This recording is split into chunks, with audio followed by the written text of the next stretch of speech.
नमस्कार विद्यार्थियों, स्वागत है आप सभी का।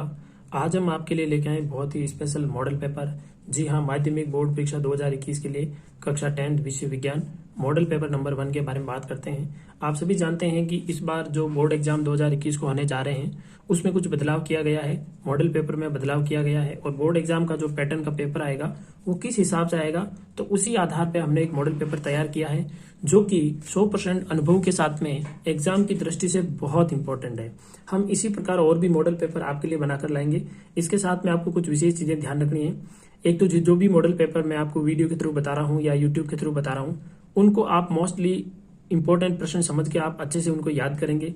इसके अलावा एक मॉडल पेपर को भी आप अच्छे से देखेंगे और जो भी मैं वीडियो अपलोड करता हूँ या आप यूट्यूब के थ्रू जो वीडियो देखते हो हमारे चैनल पे, उसको भी आप बहुत ही ध्यानपूर्वक देखिएगा और एक एक प्रश्न को महत्वपूर्ण समझ के बिल्कुल याद कीजिएगा। तो बात करते हैं कि क्या क्या सिलेबस में चेंज हुआ है और जो पैटर्न है पेपर का वो किस प्रकार का है। इस एक मॉडल पेपर से आपको सब कुछ समझ में आ जाएगा। बात करते हैं कि मॉडल पेपर जो शुरुआत में है वो खंड ए बनाया गया है। खंड ए जो है वो प्रत्येक एक अंक के प्रश्न आएंगे इसके अंदर खंड ए में। अब खंड ए में जो प्रश्न है वो कौन कौन से देखिए। खंड अ में जो है सबसे पहले आपको दिए गए हैं बहुत ही शानदार वस्तुनिष्ठ प्रश्न जिनके उत्तर जो आपको अ में आपको दिए हुए होंगे।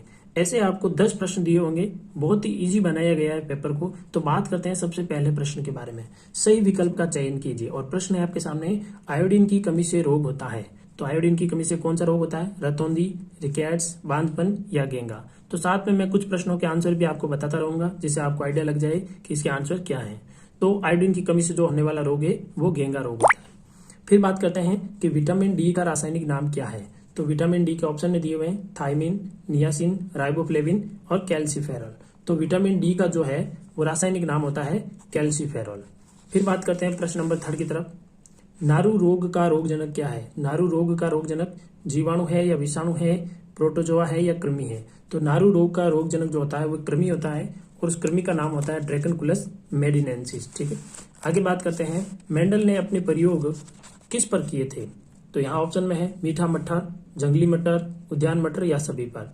तो मेंडल ने जो प्रयोग किए थे वो उद्यान मटर पर प्रयोग किए थे। यहाँ पर आपका ऑप्शन जो है वो स राइट होता है। फिर बात करते हैं कि माँ के दूध में पाई जाने वाली प्रतिरक्षी कौन सी होती है? तो माँ के दूध में कौन सी प्रतिरक्षी पाई जाती है? आईजीजी, ये तो ओवल को पार करके भ्रूण में जाती है। आईजीएम, ये प्रथम उत्पादित होती है। आईजीडी, ये प्रतिजन को प्राप्त करती है। और आईजीए, ये माँ के दूध में एक अकेली प्रतिरक्षी पाई जाती है जो कि शिशु को प्रतिरक्षा प्रदान करती है। अगला प्रश्न देखते हैं, सर्वदाता रक्त समूह। सर्वदाता रक्त समूह किसे कहा जाता है? रक्त समूह ए, बी, ओ या बी? तो इसमें आंसर हो जाएगा आपका रक्त समूह ओ। रक्त समूह ओ जो है वो सभी को रक्त दे सकता है और रक्त समूह ए बी जो होता है वो सभी से रक्त ले सकता है। दौड़ते हैं अगले प्रश्न की तरफ। अगला प्रश्न है हमारे सामने, भारत में अंगदान दिवस। भारत में अंगदान दिवस कब मनाया जाता है? 13 सितंबर, 13 अगस्त, 13 मई या 13 जून? तो इसका आंसर होगा आपके पास में 13 अगस्त को मनाया जाता है। फिर प्रश्न आता है अगला, उदर में भोजन का पाचन किस माध्यम में होता है? हमारे आमाशय में जो भोजन का पाचन होता है कौन से माध्यम में होता है? माध्यम का अर्थ है कि अम्लीय माध्यम में होगा, क्षारीय माध्यम में होगा, उदासीन माध्यम में या फिर परिवर्तनशील होता है। तो हम सब जानते हैं कि हमारे आमाशय में HCl अम्ल बनता है और HCl अम्ल बनता है तो माध्यम कैसा होता है? अम्लीय माध्यम होता है। अगला प्रश्न है कि अभिक्रिया के वेग को बढ़ाने वाले पदार्थ होते हैं। देखिए, उत्प्रेरक जो होते हैं वो अभिक्रिया के वेग को बढ़ा भी सकते हैं, उत्प्रेरक के वेग को कम भी कर सकते हैं। तो अभिक्रिया के वेग को बढ़ाने वाले पदार्थ उत्प्रेरक होंगे, अपचायक नहीं हो सकते, ऑक्सीकारक नहीं हो सकते, इनमें से कोई नहीं। तो ऑप्शन नंबर अ जो है वो बिल्कुल राइट हो जाएगा। फिर बात करते हैं, समतल दर्पण की फोकस दूरी कितनी होती है? जी हाँ दोस्तों, समतल दर्पण की फोकस दूरी जो होती है वो कितनी होती है? अनंत होती है, क्योंकि समतल दर्पण से प्रकाश की किरणें जब टकरा कर आती है तो अनंत पर मिलती है, उसका फोकस बिंदु अनंत पर होता है। फिर आता है 1 नंबर के क्वेश्चनों में अति लघुतरात्मक प्रश्न। ठीक है, तो ये 10 जो क्वेश्चन थे वो ऑब्जेक्टिव टाइप के थे और कुछ 4-5 क्वेश्चन 6 क्वेश्चन ऐसे हैं जो कि 1 नंबर के अति लघुतरात्मक प्रश्न हैं। तो कैसे हैं ये प्रश्न, आइए इनके बारे में बात करते हैं। पहला है लेंस सूत्र लिखिए। तो लेंस सूत्र आप सबको पता होना चाहिए, मैं चलो इसका आंसर भी आपको बता देता हूँ। 1/f बराबर 1/v माइनस 1/u, ये आपको ध्यान रखना है। 1/v माइनस 1/u, यहाँ पर माइनस आता है। फिर पूछा है अपवर्तन किसे कहते हैं। देखिए प्रकाश का जो अपवर्तन होता है वो क्या होता है, जब प्रकाश की किरण एक माध्यम से दूसरे माध्यम में प्रवेश करती है तो पृथ्वी पृष्ठ पर अपनी दिशा में परिवर्तन कर लेती है, इसी घटना को प्रकाश का अपवर्तन कहते हैं। और अपवर्तन का सामान्य अर्थ क्या होता है, प्रकाश का मुड़ना। फिर बात करते हैं 1 kWh 1 किलोवाट घंटा में कितने जूल होते हैं। तो इसमें कितने जूल होते हैं, 3.6 × 10⁶ जूल। 3.6 × 10⁶ जूल होते हैं कितने में, 1 kW 1 किलोवाट घंटे में इतने जूल होते हैं। फिर परिभाषा आती है ऊर्जा किसे कहते हैं। तो ऊर्जा किसे कहेंगे, कार्य करने की क्षमता को ऊर्जा कहते हैं। सीता माता अभ्यारण्य कहाँ स्थित है। तो सीता माता अभ्यारण्य जो है वो प्रतापगढ़ में स्थित है। आगे बात करते हैं जंगली मुर्गे जो होते हैं वो किस अभ्यारण्य के लिए प्रसिद्ध है। तो जंगली मुर्गे जो है वो माउंट आबू अभ्यारण्य के लिए प्रसिद्ध है। जंगली मुर्गा के लिए जो विशेष अभ्यारण्य बना हुआ है माउंट आबू में, वो जंगली मुर्गे के लिए प्रसिद्ध है। विश्व में कुल कितने जैव विविधता तप्त स्थल है। तो विश्व में कुल कितने जैव विविधता तप्त स्थल है, 34 जैव विविधता स्थल है टोटल कितने विश्व में। फिर कुछ देखिए बहुत ही छोटे प्रश्न आते हैं, जो देखा जाए तो एक तरीके सब तरह के बच्चे इसको सॉल्व कर ले। रिक्त स्थान की पूर्ति कीजिए, जिसमें पहला प्रश्न है 10वां प्रश्न संख्या 10 है कि राष्ट्रीय जलीय जीव है। तो राष्ट्रीय जलीय जीव कौन सा है, हमारा भारतीय राष्ट्रीय जलीय जीव जो है वो गांगे डॉल्फिन है, गंगा नदी की डॉल्फिन। फिर आता है प्रश्न नंबर 11, लेमूर प्राणी एक प्रजाति है, कैसी प्रजाति है, स्थानबद्ध प्रजाति है। तो रिक्त स्थान में क्या आ जाएगा, स्थानबद्ध प्रजाति। फिर आता है खंड ब, जो खंड ब के प्रश्न है वो 2 नंबर के होते हैं। तो खंड ब में कौन कौन से प्रश्न आते हैं, देखिए खंड ब में एक इस प्रकार का प्रश्न आता है जो कि चैप्टर नंबर 1 से है कि निम्न को सुमेलित कीजिए। और सुमेलित करने के लिए क्या क्या पूछा है, इधर दिए हुए रासायनिक नाम थायमिन, राइबोफ्लेविन, एस्कॉर्बिक अम्ल, रेटिनॉल, और इधर दिए हुए vitamin, vitamin A, vitamin C, vitamin B, V2। तो देखिए जो थायमिन है वो विटामिन बी का रासायनिक नाम है, तो विटामिन बी को आप थायमिन से मिला सकते हैं। फिर राइबोफ्लेविन जो है वो विटामिन B2 है, एस्कॉर्बिक अम्ल जो है वो विटामिन सी है, और रेटिनॉल जो है वो विटामिन ए है। तो ये इनका जो है सही रूप से मिलान हो जाता है। बात करते हैं अगले प्रश्न नंबर 13 पर। देखिए प्रश्न नंबर 13 क्या है। प्रश्न नंबर 13 कह रहा है कि समयुग्मजी और विषमयुग्मजी को परिभाषित कीजिए। तो समयुग्मजी और विषमयुग्मजी को परिभाषा पूछी हुई है और ये तीसरे पार्ट से प्रश्न पूछा हुआ है। 2 नंबर का प्रश्न है, तो एक एक लाइन में आंसर दे देंगे, आपके नंबर पूरे मिल जाएंगे यहाँ पे। फिर बात करते हैं दो प्रबल अम्ल और क्षारों के सूत्र लिखिए। 2 प्रबल अम्लों के सूत्र लिखना है, 2 ही प्रबल क्षारों के सूत्र लिखने हैं। तो 2 प्रबल अम्ल कौन से हो जाते हैं, HCl लिख सकते हो, H2SO4 लिख सकते हो, और प्रबल क्षार में आप लिख सकते हो NaOH लिख सकते हो, KOH लिख सकते हो, ठीक है। फिर बात आती है जूम खेती क्या है। तो जूम खेती क्या है, देखिए जूम खेती जो है ये अध्याय नंबर 12 से प्रश्न आया है। जूम खेती आदिवासी क्षेत्र जो कि असम, त्रिपुरा, मेघालय, मिजोरम उस साइड की जाती है। जंगलों को जलाकर उसमें जो राख बनती है उससे भूमि की जो उपजाऊ क्षमता होती है उसमें फसल उगाते हैं, और कुछ समय बाद उस फसल को वहां से प्राप्त करके अगले क्षेत्र को चुनते हैं और यही प्रक्रिया वहां पर दोहराते हैं। तो इसे जूम खेती कहते हैं। भारत के 2 जैव विविधता तप्त स्थल लिखिए। तो भारत के कोई भी 2 जैव विविधता तप्त स्थलों के नाम लिख सकते हो आप। पश्चिमी घाट जैव विविधता तप्त स्थल, पूर्वी हिमालय जैव विविधता तप्त स्थल। ज्वालामुखी की आंतरिक संरचना का चित्र बनाइए। हालांकि मॉडल पेपर में यहाँ पृथ्वी की आंतरिक संरचना का पूछा है, तो मैंने अपनी तरफ से ज्वालामुखी की आंतरिक संरचना का चित्र मांगा है। फिर पूछा है निम्न के वैज्ञानिक नाम लिखिए। तो वैज्ञानिक नामों में जैसे चावल है, मक्का है, ठीक है, रोहिड़ा है और ग्वारफाटा है। हो सकता है इससे रिलेटेड वो मिलान के प्रश्न भी ले ले, या इनके अलावा किसी अन्य प्रकार के वनस्पति नाम पूछ ले। तो आप इस हिसाब से देखा जाए तो ऐसे प्रश्न पूछे जाते हैं, तो हमें वनस्पति नाम भी, वैज्ञानिक नाम भी पता होने चाहिए। फिर आता है परमाणु विज्ञान के पिता। परमाणु विज्ञान के पिता किसे कहा जाता है। ये हमने जो प्रमुख वैज्ञानिकों का परिचय पढ़ा था उस पाठ से आया है। तो परमाणु विज्ञान के जो पिता कहा जाता है डॉक्टर होमी जहांगीर बाबा को कहा जाता है। और रमन प्रभाव क्या है ये भी आप देख लीजिए। प्रकाश की किरणें जब देखा जाए तो एक माध्यम से दूसरे माध्यम में प्रवेश करती है, तो उसमें जो द्रव और प्रकाश की किरणों के मध्य जो एक प्रभाव उत्पन्न होता है, ठीक है, उसी को रमन प्रभाव दिया है। मैंने आपको ये चैप्टर जो है पढ़ाया है, आप उस पर देखिए, अच्छे से याद कीजिए।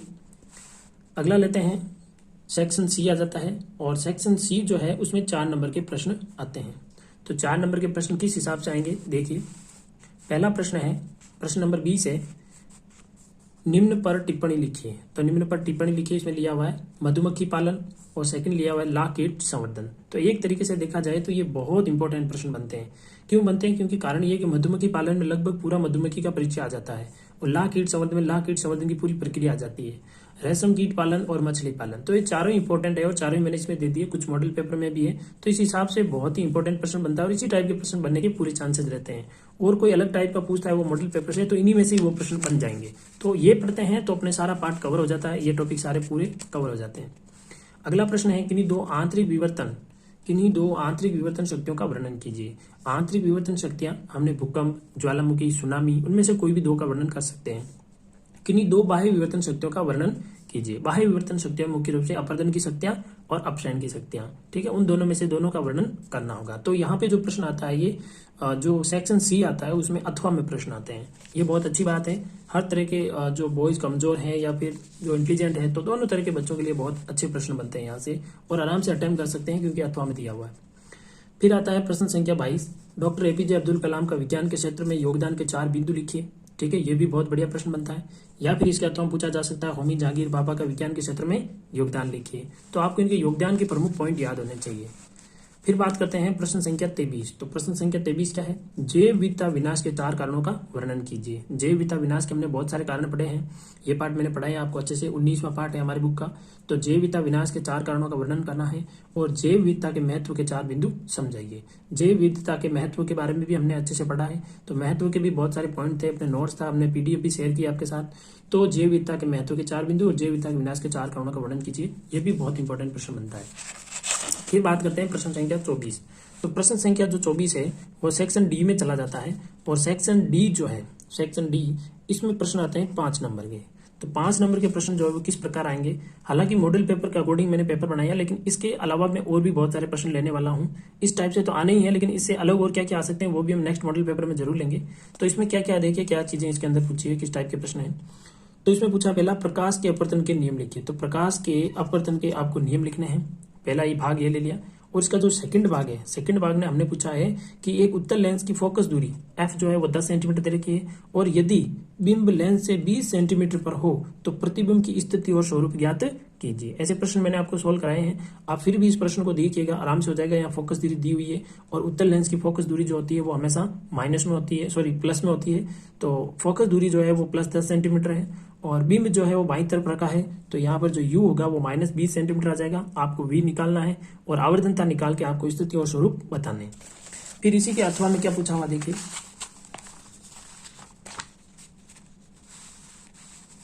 चलिए इसी के अथवा में क्या पूछा हुआ है। इसी के अथवा में हमने प्रश्न लिया है कि एक लेंस की फोकस दूरी 2 मीटर है। लेंस की फोकस दूरी है वो कितनी दी हुई है? 2 मीटर हो तो लेंस की क्षमता ज्ञात कीजिए।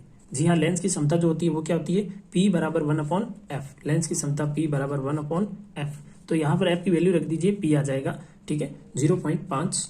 और जो लेंस की क्षमता का मात्रक होता है डायप्टर होता है 0.5 डायप्टर। इसका सेकंड प्रश्न है, एक अवतल लेंस की फोकस दूरी 10 सेंटीमीटर है। जी हाँ दोस्तों, अवतल लेंस की फोकस दूरी होती है वो माइनस में होती है, तो यहाँ लिखेंगे f बराबर -10 हो, बिंब लेंस से दूरी 40 सेंटीमीटर हो। तो बिंब की जो दूरी दे रखी है u, वो दे रखी है 40 सेंटीमीटर, तो u बराबर -40 आएगा। तो प्रतिबिंब की स्थिति और स्वरूप आपको ज्ञात करना है, यानी यहाँ से आपको v फाइंड आउट करना है, v निकालना है, और आपको यहाँ पर आवर्धनता पता करनी है।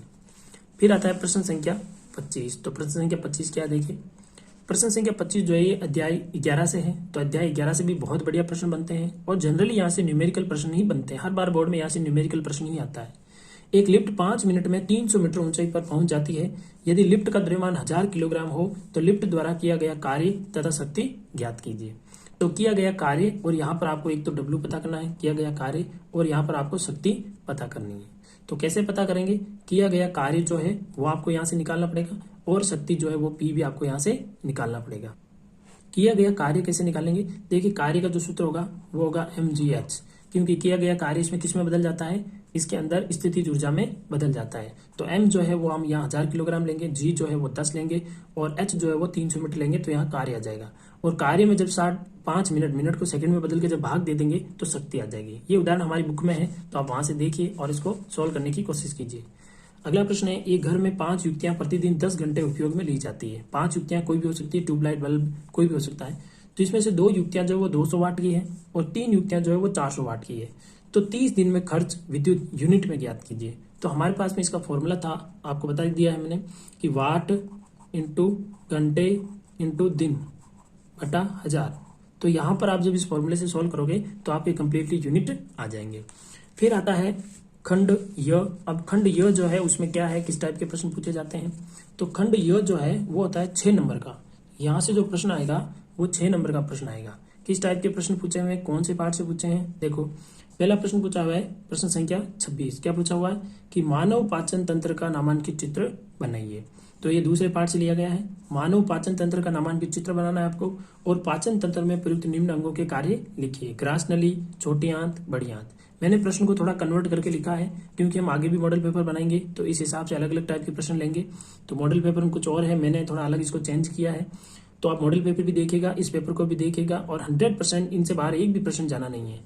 तो यहाँ पर जो पाचन तंत्र का आप डायग्राम बनाते हैं तो आपको 3 नंबर मिलते हैं, और इनका वर्णन करते हैं तो आपको 3 नंबर मिलते हैं, टोटल 6 नंबर प्राप्त हो जाते हैं।